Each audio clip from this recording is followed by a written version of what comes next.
Welcome to The Explainer. Today, we're talking about a secret weapon, one that some of the most successful people in history have used for centuries. And the crazy thing is, it's a power that's hidden in plain sight: silence.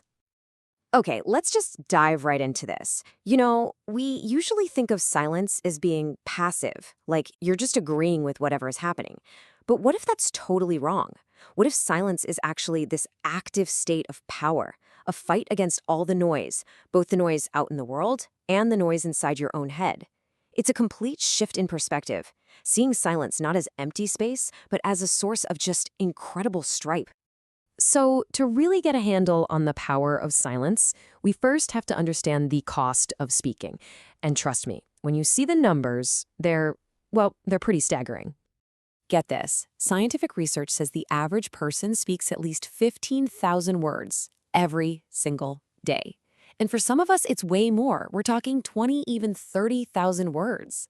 Just, just let that number sink in for a second, the sheer volume of it. Now, here's where it gets really, really interesting. It turns out that ancient wisdom and modern science kind of agree on this. Speaking uses up a tremendous amount of our energy. The best way to think about it is that each word you say isn't free. It literally costs you a tiny piece of your own internal power. I mean, just look at the unbelievable process your body has to go through for even one word. It's like a full body workout on a microscopic scale. Your brain, your lungs, your throat, all those muscles in your face, they all have to work together in this perfect energy-draining sync. And we do this thousands and thousands of times a day without even thinking about it.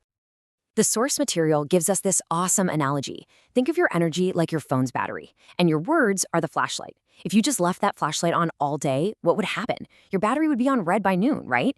It's the exact same thing with unnecessary talk, gossip, just filling the air with noise. It's constantly draining your vital life force, what some ancient traditions call prana shakti. So yeah, this daily energy leak has very real consequences. You ever feel just completely wiped out and mentally foggy at the end of the day? Well, it might not just be the work you did. It could be the words you spent. This constant drain can show up physically and mentally, leaving us feeling totally depleted and even a little vulnerable. So the big question is, what happens if we stop this leak? Where does all that saved energy go? Well, it doesn't just disappear. It gets redirected. And this is where the real transformation starts to happen. See, in our normal state of just constantly talking, our life force is basically on a one-way trip straight out of our system. The throat area, which in some yogic traditions is called the Vishuddhi chakra, acts like an open tap, just letting our power flow out into the world as sound. But when you practice silence, you're basically plugging that leak. You're turning off the tap. And all that conserved energy, well, it has nowhere to go but up. It literally reverses course and travels from your throat up to a powerful energy center that's said to be right between your eyebrows, the Ajna chakra. You've probably heard it called the third eye. Okay, so what happens when this third eye gets activated with all that conserved energy? Well, according to these teachings, it starts to unlock latent human abilities, and the results are pretty profound. The first things you'd notice are personal. Your actual presence becomes more powerful. People might say there's a certain depth or steadiness in your eyes. Your intuition gets sharper. You start to trust your gut feelings about people and situations way more. And your mind? Well, since it's not cluttered with all that useless chatter, it just becomes clearer, sharper, and more focused. And all of this builds up to the ultimate payoff, a state known in some ancient texts as Vakshiddhi. It literally translates to something like perfection of speech. And it's this wild idea that your words become so charged with that conserved life force that they actually have the power to influence reality. Essentially, what you say happens. The source uses a really powerful comparison here: a gun. Constant chatter is like firing a gun without any bullets. Sure, it makes a lot of noise, but it has zero impact. It's why some people can shout all day and nobody really listens. But when you conserve your energy through silence, each word you choose to speak is like a loaded bullet. It's backed by your entire life force. It carries an intention that the universe is said to actually respond to. This all sounds pretty incredible, right? But the real question is, how can we actually apply it in our super noisy modern lives? The goal isn't to become a mute or anything like that.